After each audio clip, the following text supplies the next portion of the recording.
You don't see that every day, a cowbell solo. Stand up. Welcome to Hee Haw. All right. My next guest is a hilarious comedian. Currently, he has a DVD out entitled Otis Lee Crenshaw and the Black Liars, London, not Tennessee. Please welcome Mr. Rich Hall.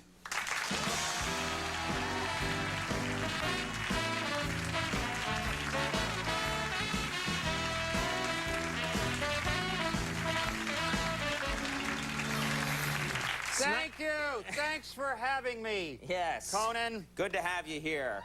You've got such a natural style. Now, A lot of people might say, what's happened to Rich Hall? Is he working at Walmart now? No. I just think the old Rich Hall would have come out and made fun of George W. Bush. Oh, yeah. Right. Oh, the old Rich Hall would have come. It's so easy to tear down a man like that. A man who called people from Greece Grecians. A man who called Okay. the Portuguese a flock. That would just be too easy.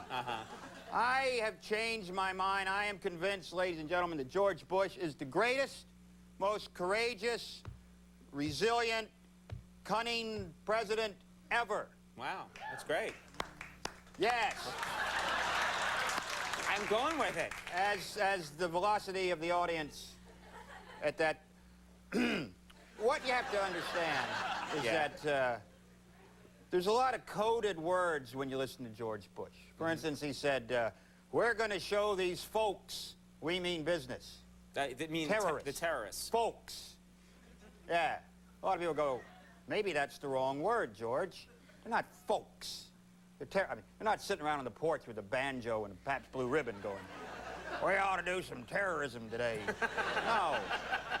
I think what he's really saying is, if you look at Osama bin Laden, I mean, look at the profile. The relaxed attitude toward facial hair, loves guns, camouflage clothing, doesn't like the Jews. That's pretty much every man in Alabama, right? I think Osama quite possibly is hiding out in South Alabama. It's very hard to find him. You think he's in Alabama? I think he might be playing guitar for ZZ Top. It's not going to be so easy finding him, but Bush knows that. He's the only man, the man did not succumb to a pretzel. He overcame a pretzel attack. You understand? Many presidents, other presidents have been done in by snacks. Have been done in by snacks?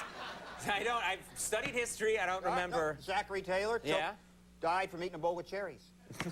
Absolutely true. That's true. Abe Lincoln, shot at the theater. So he was probably eating popcorn. I don't know. But Bush, the very These are thing... stupid theories. Now, what about the economy? Are you worried at all about the economy right Not now? at all. I mean, you're up on America. You worried about what's I think happening? George Bush has made the economy the greatest economy that ever was. You can't judge by the stock market. Right. You know, what you got to do is just go into a supermarket and look at all the stuff they're just giving away. Just giving away. Sweepstakes, promotions. That's how you tell an economy is doing well, by the amount of free stuff. I bought a Mars bar. You bought Mars bar. a Mars bar. It said, send in the label, you can train with NASA. Really? It said, play professional football, train with NASA. Which, you know, I don't know how desperate NASA is for astronauts, you know. But, I mean, it used to be, you know, you had the Air Force training. But now, apparently, just get a little peckish, go to the newsstand, and you're on the next Mars flight, you know? Train with NASA. I bought there are these things called Blue Valley water chestnuts. Blue Valley water. And it's a big stack of them. It said, send in the label, you can win a trip to China. Can I just ask a question to the audience? How many people in this room have recently purchased a can of Blue Valley water chestnuts? Just yell out. Well, sir, you can pack your suitcase because I'm pretty sure you're going to China. All you wanted was a nice, quiet evening at home with a water chestnut, but nope. You have to fulfill the obligation. That's how you know the economy's doing well. Yeah, that's a good sign. What about this? You've got a DVD. It's a DVD, CD of Otis Lee Crenshaw, which is he's my uncle. He's your uncle, Yeah. and he's in prison. Is that right? He was recently released for involuntary bigamy. He's out now. Okay. And he's written a lot of honest, really honest prison songs. Really? Yeah, you know, look, there's no blood relation. He married one of my truck stop aunts or something. Anyway, but he deserves to be heard. Because these are honest prison songs. And, What do you mean honest prison well, songs? nobody's ever really written a good prison song, an honest prison song. No one. Really? Most popular prison song. Can I demonstrate the band? Can I use the band for this? Sure. Listen to this. Walked through a party in the county jail. The prison band was there, they began to wail. The band was jumping and the joint began to swing. You should have heard a knocked out jailbird sing a little rock. All right. Whoa, whoa, whoa. All right. The warden threw a party at the county jail. Right? First of all, no, he didn't. No warden is sitting around thinking, I need to show my appreciation for all the prisoners. I'll throw them a little party. That prison band always sitting around ready to wail at a moment's notice. Yeah. You wouldn't be allowed to wail in prison. No. According to the British handbook, you'd be making too much noise. I mean, yes, the American British. I'm not one to back down from a mistake. According to the British handbook, I don't know where I am anymore. Anyway, you wouldn't be allowed to wail unless you were a Muslim. Then you could wail 3 times a day. But a little hard to dance to. I didn't mean to interrupt. Play the next verse. Sad sack sitting on a block of stone. Way over in the corner, weeping all alone. Warden said, hey buddy, don't you be no square. You can't find a partner, use a wooden chair. Let's rock. All right. Sad sack. That's the man's name, yeah? Sitting on a block of stone, weeping. Doesn't that indicate you severe clinical depression? The man's name is Sad Sack.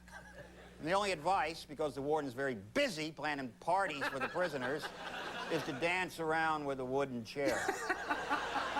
You know, I'm no psychiatrist, but I'm pretty sure if that was the case, half the manic depressives on the planet would be down at IKEA, waltzing around with a little 3-piece living room suite, feeling all happy and peppy about their lives. Uh-huh.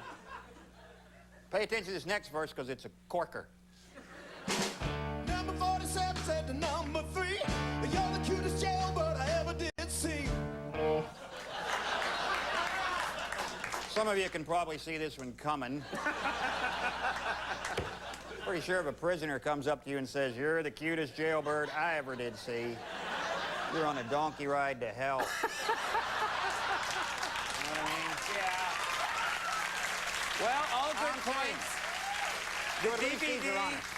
The DVD and the CD, Otis Lee Crenshaw, The Black Liars, London, not Tennessee, is in stores now. Rich, that was great. Thank you very much. Thank you, Paul. Good points. We'll be right back. Robert Evans is here. Stick around.